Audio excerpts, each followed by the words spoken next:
Hello everyone. तो आज की इस वीडियो में हम लोग बात करेंगे process and bases of accounting के बारे में। ओके, तो चलिए आज का वीडियो शुरू करते हैं हम लोग। तो प्रोसेस ऑफ अकाउंटिंग में सबसे पहले इसका प्रोसेस क्या होता है, अकाउंटिंग जो हम बनाते हैं उसमें हम लोग सबसे पहले क्या करते हैं, इसका प्रोसेस क्या होता है वो जानना बहुत ही ज़रूरी है हम लोग के लिए अकाउंटिंग शुरू करने से पहले। तो सबसे पहले हमारा काम होता है आइडेंटिफिकेशंस ऑफ ट्रांजैक्शंस करना। इसका मतलब क्या है कि जो भी ट्रांजैक्शंस जो कि मनी में एक्सप्रेस हो सके, ठीक है, उसको ही हम लोग रिकॉर्ड करते हैं। तो सबसे पहले वो हम लोग को आइडेंटिफाई करना पड़ेगा कि जो भी हम लोग रिकॉर्ड कर रहे हैं वो मॉनेटरी नेचर का है या नहीं है। ठीक है, जैसे कि आप लोग बिज़नेस में समझ लीजिए बहुत कुछ होता है, नया मैनेजर अपॉइंट होता है बिज़नेस में, ठीक है, या फिर बहुत कोई निकाला जा चुका होता है, या फिर बहुत ऐसे बात होते हैं जो कि हम लोग इन टर्म्स ऑफ मनी नहीं लिख सकते। जैसे कि मैनेजर का सैलरी है 50,000 रुपीज़, तो इससे कंपनी का इसको हम लोग रिकॉर्ड नहीं करेंगे, ठीक है ना। या फिर कोई नया मैनेजर अपॉइंट हुआ तो ये सब हम लोग रिकॉर्ड नहीं करेंगे। हाँ, सैलरी जब देना हो हम लोग को उस टाइम पे रिकॉर्ड करेंगे, लेकिन उसने आज मैनेजर अपॉइंट हुआ और उसका सैलरी इतना है तो ठीक है तो है, ये चीज़ तो हम लोग रिकॉर्ड नहीं करेंगे। जब तक उसको सैलरी हम नहीं देते हैं हम लोग ये चीज़ रिकॉर्ड नहीं करेंगे, ठीक है। और जो ऐसा चीज़ जो कि हम लोग मॉनेटरी में एक्सप्रेस कर चुके, in terms of money express करेंगे, वही चीज़ हम लोग अकाउंट्स में रिकॉर्ड करते हैं। जैसे कि हमने कुछ सामान खरीदा, परचेज़ किया, बिज़नेस के लिए कोई सामान परचेज़ किया, ठीक है, उसको सेल करने के लिए।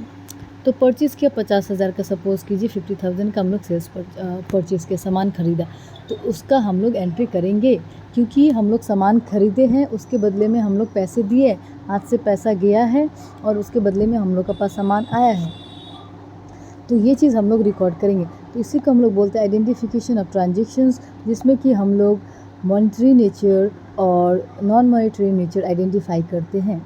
नेक्स्ट हम लोग वाउचर बनाते हैं, प्रिपरेशन ऑफ वाउचर, मतलब जो भी हम लोग के पास, जैसे कि हम लोग परचेज़ किए थे जितना का भी सामान, 50,000 का सामान, तो परचेज़ किया उसका तो कोई हम लोग को डॉक्यूमेंट्स देगा ना, कोई स्लिप देगा ना। आप जब भी जाते हैं मार्केट में कुछ ख़रीदते हैं, बल्क में ख़रीदते हैं, तो आपको तो एक स्लिप देता है ना, ठीक है, कि आप लोग इतना का माल ख़रीदा।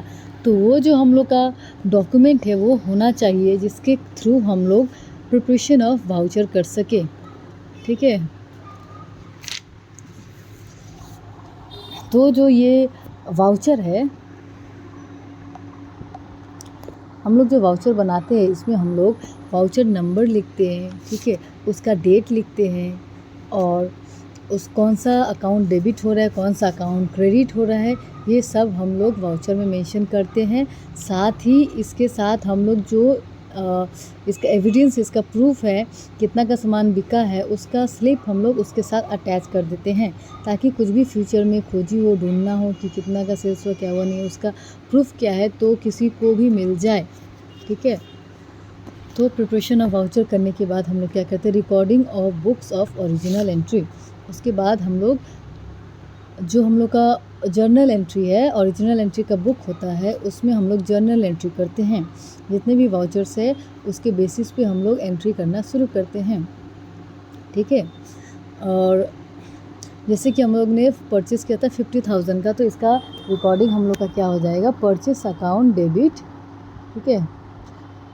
परचेस हम लोग का क्या होता है, परचेस हम लोग का एक्सपेंसेस होता है, तो एक्सपेंसेस हम लोग का डेबिट होता है, तो हम लोग का एंट्री होगा परचेस अकाउंट डेबिट। परचेज़ किए, ठीक है, परचेज़ किए तो क्या चीज़ पे परचेज़ किया, अगर कैश पे परचेज़ किए तो कैश अकाउंट, ठीक है। मेरे पास अभी पेन टैब नहीं है तो हाथ से ही लिख लो, इसलिए इतना गंदा लिखाई हो रहा है। मैं ऑर्डर की हूँ, जब आएगा तब मैं आपको उससे लिख के दिखाऊँगी, ठीक है। तो purchase account debit to cash account, हमारे हाथ से जो पैसा गया उसको हम लोग क्रेडिट करते हैं और जो हमारे हाथ में पैसा आएगा उसको हम लोग डेबिट करते हैं, क्योंकि एक रूल होता है जो हम लोग बाद में पढ़ेंगे, debit word comes in, credit word goes out. तो हाथ से पैसा चला गया तो कैश हम लोग क्रेडिट कर देंगे, ठीक है। आई होप सो आपको समझ में आ गया हो। अब मैं इसको इरेज कर देती हूँ। नेक्स्ट हम लोग का जब हम लोग रिकॉर्ड कर लिए, ऐसे करके बहुत सारे ट्रांजेक्शन्स हम लोग रिकॉर्ड कर लेते हैं। रिकॉर्ड करने के बाद हम लोग उसको लेजर में पोस्टिंग करते हैं, ठीक है। जितने भी हम लोग जर्नल में जितना भी एंट्री किए वो सारे हम लोग को एक एक पर्टिकुलर चीज़ से रिलेटेड हम लोग लेजर बनाते हैं। जैसे कि परचेस हम लोग ने लिखा तो परचेस से जितना भी ट्रांजेक्शन्स होगा वो सारे हम लोग परचेस अकाउंट में एक इसका लेजर बनाएंगे और उसमें परचेस से रिलेटेड सारे ट्रांजेक्शन्स करेंगे ताकि हम लोग को नेट रिजल्ट मालूम चल सके। ठीक है, कैश से रिलेटेड सारे लेजर बनाएंगे, फिर सेल्स से रिलेटेड लेजर बनाएंगे। तो हर एक चीज़ का अलग अलग लेजर बनाते हैं ताकि हम लोग को नेट अमाउंट पता चले, कितना बचा है, कितना देना है, कितना है हम लोग के पास। ठीक है, उसके बाद लेजर बनाने के बाद हम लोग preparation of trial balance and financial statement करते हैं। प्रिपरेशन ऑफ ट्रायल बैलेंस मतलब जो भी हम लोग का पास जितने भी चीज़ हम लोग के पास है उसको हम लोग ट्रायल बैलेंस बनाते हैं। एक साइड डेबिट रहता है, एक साइड क्रेडिट रहता है। जितना भी डेबिट का चीज़ रहता है वो सारे डेबिट में और क्रेडिट का चीज़ क्रेडिट में। उसके बाद हम लोग इसको चेक करते हैं कि हम लोग का कितना प्रॉफिट हुआ, कितना लॉस हुआ। ठीक है, तो ट्रायल बैलेंस बहुत ही ज़रूरी होता है जो कि हम लोग को प्रॉफिट एंड लॉस अपना बिज़नेस का कितना हो रहा है नहीं हो रहा है वो बताता है। और फाइनेंशियल स्टेटमेंट्स भी ज़रूरी होते हैं क्योंकि हम लोग को बिज़नेस का फाइनेंशियल पोजीशन बताता है, बिज़नेस का हालत बताता है कि बिज़नेस कैसा हालत में अभी चल रहा है। ठीक है, तो process and bases of accounting I hope से सभी को समझ में आ गया हो। अगर आपको फिर भी नहीं समझ में आया, कोई डाउट हो तो कमेंट बॉक्स में पूछ सकते हैं। नेक्स्ट आते हैं हम लोग बेसिस ऑफ अकाउंटिंग पे। तो जो हम लोग अकाउंटिंग जो चलता है वो कितना बेसिस पे चलता है, कैश बेसिस पे चलता है और दूसरा एक्यूरल बेसिस पे चलता है। कैश बेसिस बोलेंगे तो BASIS होगा बेसिस। ठीक है, कैश बेसिस बोले तो इसमें बस वही ट्रांजेक्शन रिकॉर्ड होगा जो कि हम लोग को कैश दे या फिर रिसीव करे। जब तक हम लोग कैश पेमेंट करें या फिर कैश रिसीव ना करें तब तक कोई भी ट्रांजेक्शन रिकॉर्ड नहीं होगा। जैसे कि एक जो मैनेजर था हम लोग का, उसको हम लोग को सैलरी देना था। ठीक है, तो सैलरी तो देना था उसको मार्च में ही, लेकिन कुछ कारण से उसको हम लोग सैलरी नहीं दे पाए और उसका सैलरी हम लोग बोले कि अप्रैल में देंगे। ठीक है, तो कैश बेसिस में क्या होता है, अप्रैल में उसका सैलरी दिए, लेकिन उसके एक्चुअल में सैलरी तो मार्च में देना था लेकिन दिए हम लोग अप्रैल में। तो जब हम लोग जो चीज़ दिए, कैश बेसिस में यही होता है, कैश हम लोग के पास से कब गया, मार्च में गया या अप्रैल में गया, अप्रैल में गया। तो अप्रैल में चला गया हम लोग के हाथ से पैसा तो ही इसको हम लोग रिकॉर्ड करेंगे, इसलिए इसको बोलते हैं कैश बेसिस। कैश का कुछ भी घटना हो, कैश हम लोग के पास गया या आया वही चीज़ रिकॉर्ड होगा। और ठीक है, और जैसे भी रेंट भी है, रेंट अगर मई में देना ही है लेकिन उस रेंट को मान लो कि हम लोग ने एडवांस में दे दिया। ठीक है, तो एडवांस में दे दिया मतलब हम लोग के हाथ से पैसा जा चुका है, हम लोग के हाथ से पैसा जा चुका है मतलब उसी टाइम रिकॉर्ड करेंगे। भले ही रेंट हम लोग को मई में देना हो बट हम लोग अप्रैल में ही हम लोग रेंट प्रीपेड कर दिए, पहले ही दे दिए, तो हम लोग उसी टाइम रिकॉर्ड कर लेंगे। ठीक है, तो कैश बेसिस में ये होता है। इसका फीचर्स क्या होते हैं, बहुत ही सिंपल होता है, इजी टू मेंटेन होता है। ये जो भी आउटस्टैंडिंग एक्सपेंसेस है ये रिकॉर्ड नहीं करता और ज़्यादातर ये स्मॉल बिजनेस और प्रोफेशनल लोग होता है उन लोग ही ज़्यादातर ये बेसिस यूज़ करते हैं। But this standard basis of accounting is accrual basis of accounting. Okay, in this the income is recorded when it is earned and expenses are recorded when they are incurred। मतलब जो घटना हो चुका है, जैसे कि हम लोग ने पढ़ा था कि सैलरी ड्यू हो चुका है, उसका सैलरी ड्यू हो चुका था मार्च में ही बट हम लोग ने दिया अप्रैल में, बट उसका मार्च में ही ड्यू हो चुका था मतलब हम लोग को देना मार्च में ही था, हम लोग ने लेट से दिया, वो हम लोग का गलती है। तो हम लोग इसको मार्च में ही रिकॉर्ड करेंगे आउटस्टैंडिंग बोल के। ठीक है, मार्च में ही रिकॉर्ड कर लेंगे क्योंकि अभी तक हम लोग दिए नहीं तो आउटस्टैंडिंग बोल के हम लोग रिकॉर्ड कर सकते हैं इसको। ठीक है, तो यहाँ पे आप लोग एग्जांपल देख लीजिए। Salary of March is ₹10,000 but paid in April.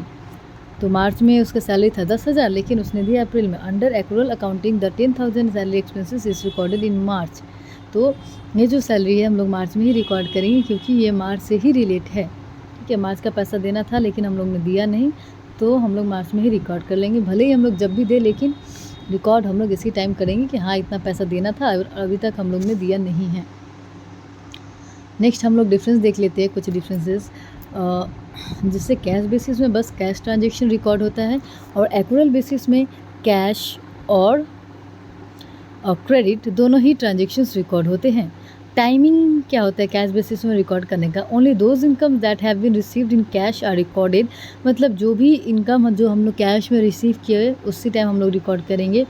But accrual basis में क्या होता है कि अगर हम लोग को वो इनकम रिसीव हो या ना हो, बाद में दे या फिर पहले दे, लेकिन अगर उस टाइम वो चीज़ हो रहा है तो उस टाइम हम लोग को रिकॉर्ड कर लेना है, ठीक है। सेम एक्सपेंसेस के साथ भी है, अगर एक्सपेंसेस हम लोग ने पे किया है तो रिकॉर्ड कर लो, ठीक है।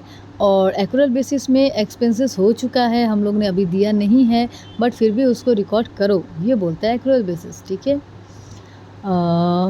सेम आउटस्टैंडिंग एक्सपेंसेस के साथ भी, outstanding prepaid expenses, accrued income and income received in advance are not consider.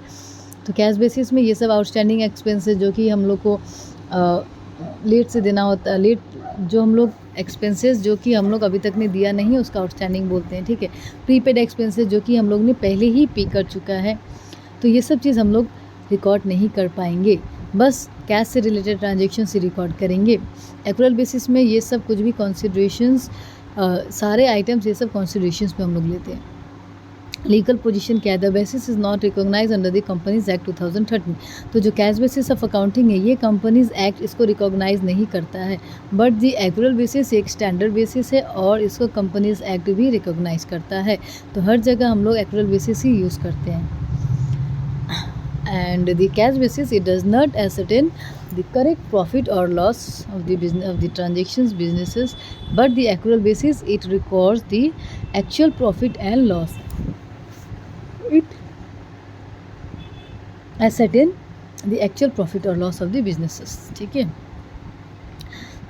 और सुटेबिलिटी किसके लिए है, जो कैश बेसिस है वो डॉक्टर, लॉयर्स, प्रोफेशनल उन लोगों के लिए सुटेबल है, और जो एक्रूअल बेसिस है ये तो डिफरेंस हम लोग ने देख लिया है। नेक्स्ट अभी चलते हम लोग कुछ क्वेश्चंस कर लेते हैं। एक छोटा सा क्वेश्चन लिया है मैंने समझने के लिए कैश बेसिस और एक्रूअल बेसिस के बारे में। तो ये जो क्वेश्चन है इसमें हम लोग को प्रॉफिट ढूंढना है according to case basis, cash basis and accrual basis. तो चलिए शुरू करते हैं। मेरे पास अभी तो कुछ लिखने वाला नहीं है तो मैंने टाइप ही करके रखा है, ठीक है। आप देखिए मैं समझाती हूँ इसको। सबसे पहले जो नंबर 1 है, when cash basis of accounting is followed, जब ये हम लोग फॉलो करते हैं तो उस टाइम हम लोग को प्रॉफिट क्या आ रहा है, ठीक है। चलिए देखते हैं क्यों कैश बेसिस को हम लोग स्टैंडर्ड नहीं मानते हैं और एक्रूअल बेसिस को कंपनीज एक्ट भी रिकॉग्नाइज करते हैं, क्यों करते हैं वो अभी आप लोग को पता चल जाएगा, ठीक है। तो कैश सेल्स सबसे पहले हम लोग का हुआ है कैश सेल्स। कैश सेल्स 40,000 का हुआ है और कैश परचेज भी हुआ है। तो जो चीज़ हम लोग सेल करते हैं वो हम लोग का रेवेन्यू होता है, क्योंकि वहाँ से हम लोग को पैसा आएगा, और जो हम लोग परचेस करते हैं वो हम लोग का एक्सपेंसेस होगा, क्योंकि वहाँ पे हम लोग खर्चा कर रहे हैं। तो सबसे पहले हम लोग रेवेन्यू निकालते हैं। रेवेन्यू में हम लोग का हो जाएगा कैश सेल्स। 40,000 का कैश सेल्स हम लोग ने किया है, यहाँ पे आप लोग देख लीजिए। उसके बाद और क्या चीज़ ऐसा है जो हम लोग का हाथ में पैसा आ रहा है, हाथ में हम लोग का रेवेन्यू आ रहा है, ठीक है। 40,000 का हम लोग ने कैश सेल्स किया, 40,000 हमारे हाथ में आया, और कैश और ऐसा क्या चीज़ है जिससे हम लोग को हाथ में पैसा आ रहा है। तो नेक्स्ट हम लोग credit purchase, credit sales, income received, ठीक है। इनकम रिसीव्ड 80,000, मतलब हम लोग को कुछ पैसा मिला है 80,000 का, तो ये हम लोग का इनकम ही हुआ, मतलब हम लोग का रेवेन्यू ही हुआ। तो इनकम हम लोग 80,000 डाल देंगे। तो टोटल रेवेन्यू हम लोग का हो रहा है 40,80,000, और कुछ तो हम लोग का नहीं है। यहाँ पे देखिए income due but not yet receive, income तो हो चुका है बट हम लोग को मिला नहीं है, तो ये हम लोग रिकॉर्ड नहीं करेंगे कैश बेसिस में, ठीक है। एक्सपेंसेस पेड हम लोग एक्सपेंसेस में डालेंगे, और expenses paid in advance included in this, तो ये जो एडवांस वाला है ये हम लोग एक्रूअल बेसिस में रिकॉर्ड करेंगे, ठीक है। तो हम लोग का रेवेन्यू आ गया 40,80,000। नेक्स्ट एक्सपेंसेस, खर्चा देखिए क्या क्या हो रहा है। कैश परचेज़ किया हम लोग 15,000 का, ये हम लोग का खर्चा हुआ। 15 लाख दे के हम लोग ने परचेज़ किया। नेक्स्ट हम लोग का एक्सपेंसेस पेड 8,50,000, तो हम लोग ने जो भी एक्सपेंसेस किया ये हम लोग 8,50,000 का हम लोग एक्सपेंसेस किया है, इसको और कैश परचेज़ को जोड़ेंगे तो टोटल एक्सपेंसेस हम लोग का 20,50,000 आ रहा है। बाकी ऐसा कोई चीज़ नहीं है जो कि हम लोग ने कैश में रिसीव किया हो, ठीक है। तो और ऐसा कोई चीज़ नहीं है। यहाँ पे लास्ट में देखिए एक्सपेंसेस नॉट येट पेड, 40,000 का एक्सपेंसेस हुआ लेकिन अभी तक हम लोग दिए नहीं है। तो जो चीज़ हम लोग अभी तक किए नहीं है वो हम लोग रिकॉर्ड नहीं करेंगे कैश बेसिस में, मतलब हम लोग का कैश बेसिस कंप्लीट हो चुका है। नेट प्रॉफिट निकाल लेते हैं। तो नेट प्रॉफिट क्या होगा, जो भी रेवेन्यू हुआ माइनस एक्सपेंसेस, हम लोग हाथ में जो भी आया पैसा उससे हम लोग अपना खर्चा माइनस कर देंगे। तो टोटल 40,80,000 में से 23,50,000 माइनस करेंगे, हम लोग का प्रॉफिट होता है 17,30,000। नेक्स्ट एक्रूअल बेसिस में हम लोग देखते हैं। एक्रूअल बेसिस में हम लोग का सबसे पहले रेवेन्यू में क्या क्या आएगा वो देखते हैं। तो रेवेन्यू में हम लोग का है कैश सेल्स, ठीक है, कैश सेल्स हम लोग का 40,000 का है। एक्रूअल बेसिस में याद रखिएगा कैश हो या फिर क्रेडिट हो, दोनों ही हम लोग कंसिडर करेंगे। कैश में, कैश बेसिस में तो सिर्फ कैश कंसिडर करेंगे, बट एक्रूअल बेसिस में हम लोग दोनों ही कंसिडर करेंगे। तो जो रेवेन्यू हम लोग का कैश सेल्स से आया वो हम लोग कंसिडर करेंगे, मतलब 40,000 हम लोग ने लिखेंगे, ठीक है। और नेक्स्ट देखिए क्रेडिट सेल्स भी है, तो हम लोग ने क्या कहा था कि एक्रूअल बेसिस में कैश और क्रेडिट दोनों आएगा, तो क्रेडिट सेल्स को भी हम लोग लेंगे। तो कैश सेल्स 40 लाख का और क्रेडिट सेल्स 5 लाख का दोनों हम लोग लेंगे, ठीक है, दोनों हम लोग लिख लिए। नेक्स्ट और कौन सा माध्यम से हम लोग को रेवेन्यू आ रहा है, इनकम हो रहा है हम लोग को। इनकम कितना हो रहा है 80,000 का, तो इनकम हम लोग रिसीव किए 80,000 का, मतलब रिसीव कर चुके हैं 80,000, हाथ में पैसा आ गया, रिकॉर्ड कर लेते हैं। और एक देखिए income received in advance included in 80,000, ये जो 80,000 हम लोग ने रिकॉर्ड किया अभी, इसमें हम लोग को जो 6,000 है ये हम लोग को उसमें इंक्लूड था जो कि एडवांस में था। तो एडवांस का पैसा हम लोग अभी रिकॉर्ड नहीं करते हैं इसमें, ठीक है। एडवांस का पैसा हम लोग कैश बेसिस में रिकॉर्ड करेंगे, हाँ पैसा आ गया तो रिकॉर्ड कर लेते हैं, बट एक्रूअल बेसिस में इस महीने का पैसा जो है उतना ही रिकॉर्ड करेंगे। तो एडवांस में मतलब ये दूसरा महीना का पैसा हो सकता है, एडवांस में है मतलब, तो ये 6,000 को हम लोग माइनस कर देंगे, लेस कर देंगे, less income received in advance, less करेंगे तो 74,000 हम लोग का रिमेनिंग हो गया। और क्या है, और एक तो देखिए आप लोग income due but not yet received, मतलब इनकम तो ड्यू हो चुका है बट अभी तक मिला नहीं है। तो मिला नहीं है तो क्या हुआ, इनकम तो हो चुका है ना, तो ऐड कर लो, इसको डाल दो, ऐड करेंगे income due but not yet receive 15,000 add कर लिए, दोनों का ऐड करने के बाद हम लोग को आया 89,000। अब टोटल रेवेन्यू ऐड कर लीजिए 40 lakh 5 lakh plus 89,000, total add किया हम लोग 45,89,000 आया। नेक्स्ट एक्सपेंसेस देखिए हम लोग का, एक्सपेंसेस हम लोग का ख़रीदारी करते तो आता है, मतलब कैश परचेस किए 15 लाख का एक्सपेंस किए, सेम वे क्रेडिट परचेस किए 3 लाख का फिर से एक्सपेंसेस हुआ हम लोग का। तो और नेक्स्ट हम लोग क्या किए, एक्सपेंसेस यहाँ पे देखिए एक्सपेंसेस पेड, पहले तो सिर्फ एक्सपेंसेस पेड देखिए, एक्सपेंसेस पेड 8,50,000, मतलब इतना हम लोगों ने कैश में पे किए एक्सपेंसेस, ठीक है। तो 8,50,000 हम लोग रिकॉर्ड कर लेंगे। रिकॉर्ड करने के बाद एक स्टेटमेंट था यहाँ पे, expenses paid in advance included in 8,50,000 20,000। तो ये जो 20,000 है हम लोग का, ठीक है, ये जो हम लोग का 20,000 है ये हम लोग का ये 8,50,000 में इंक्लूड हुआ है, 8,50,000 में हम लोग का इंक्लूड हुआ है। तो इससे हम लोग हटा देंगे क्योंकि ये जो ऐसा एक्सपेंसेस है जो कि हम लोग ने एडवांस में ही दे चुका है, ये इस मंथ का एक्सपेंसेस नहीं है, हम लोग ने एडवांस में पेमेंट किया, तो जो भी एडवांस वाला है उसको हम लोग हटा देंगे, ठीक है। जो पर्टिकुलर मंथ का है वही हम लोग यूज़ करते हैं, लिखते हैं, बाकी हम लोग हटा देते हैं। तो लेस कर देंगे यहाँ से, लेस 20,000 लेस करेंगे तो 8,30,000 बचा। और कौन सा एक्सपेंसेस हुआ है हम लोग देख सकते हैं,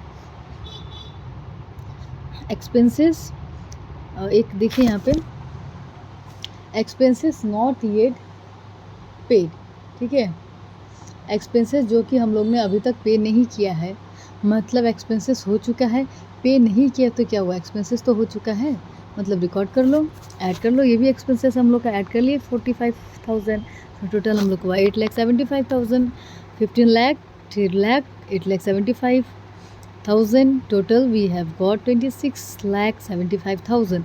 Now we can ascertain the net profit. So net profit is revenue minus expenses. So 45,89,000 minus 26,70,000, total we get 19,14,000. So according to cash basis we have profit 17,30,000, okay, but according to accrual basis we have profit 19,14,000. Means according to accrual basis we are getting more profit, but according to cash basis we are getting less profit, okay. So the actual way to calculate is actually the accrual basis, which is the standard, and also it is recognized by the Companies Act 2013. मतलब हम लोग का जो actual profit है 19,14,000 ही है, ठीक है।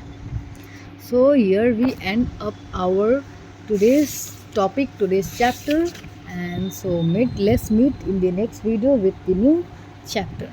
So thank you, bye bye, keep watching and keep growing. Thank you.